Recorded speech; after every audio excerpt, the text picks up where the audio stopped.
ذرا ہٹکے میں خوش آمدید. شاہ زیب جیلانی، زرار کھوڑو اور وسعت اللہ خان کا سلام قبول کیجیے.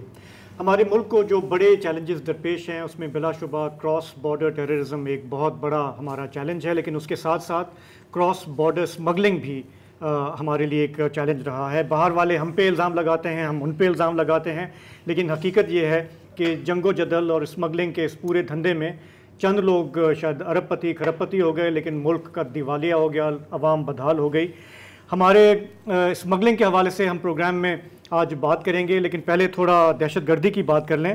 اور اعداد و شمار یہ بتاتے ہیں کہ اس سال کے پہلے کوارٹر میں ملک میں دہشت گردی کی جو بھی وارداتیں ہوئی ہیں اس میں 51% حملے خیبر پختونخوا میں ہوئے، جبکہ 41% جو ہیں وہ بلوچستان میں ہوئے. تو کل ملا کر کے 92% اگر آپ یہ باندھ لیں تو 2 صوبے ہمارے سے سب سے زیادہ افیکٹڈ ہیں.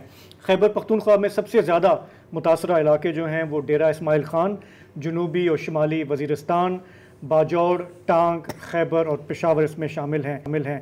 آئے دن ہم خبریں دیکھتے ہیں، کور کرتے ہیں، جس میں پولیس اور فوجی اہلکار جو ہیں وہ اس کا نشانہ بنتے آئے ہیں. لیکن اب ایک نیا ٹرینڈ بھی دیکھنے میں آ رہا ہے جس میں کسٹمز اہلکاروں کو چن کر حملے کا نشانہ بنایا جا رہا ہے. پچھلے ہفتے کی بات کریں تو ڈیرہ اسماعیل خان میں یارک ٹول پلازا کے قریب ایک حملے میں کسٹمز کے 2 اہلکار جاں بحق ہوئے، جبکہ 4 زخمی ہوئے. اسی طرح سے اپریل 18 کے دن دارابن کے تحصیل میں ایک دارابن کے حملے میں کسٹمز انٹیلیجنس کے 5 اہلکاروں کو ایمبش کیا گیا، یعنی کہ گھات لگا کر حملہ کیا گیا اور دہشت گردوں نے یہ کارروائی کی. اس کے بعد سے ایک تشویش ہے کہ یہ کیا ہو رہا ہے، کیوں ہو رہا ہے. سیکیورٹی فورسز نے زبردست کارروائی کی ہے، آج بھی کی ہے. آج کی اگر ہم بات کریں تو ڈیرہ اسماعیل خان میں کاؤنٹر ٹیررزم ڈپارٹمنٹ کا ایک آپریشن ہوا تھا، جس میں ان کا دعویٰ ہے کہ انہوں نے 8 مبینہ دہشت گردوں کو ہلاک کیا ہے، اور یہ وہی دہشت گرد ہیں جو کسٹمز آفیشلز کے حملوں میں ملوث تھے. ایک کٹ جوڑ ہے ملیٹنسی اور اسمگلنگ اور کرائم میں، اس پر بھی ہم ابھی روشنی ڈالیں گے.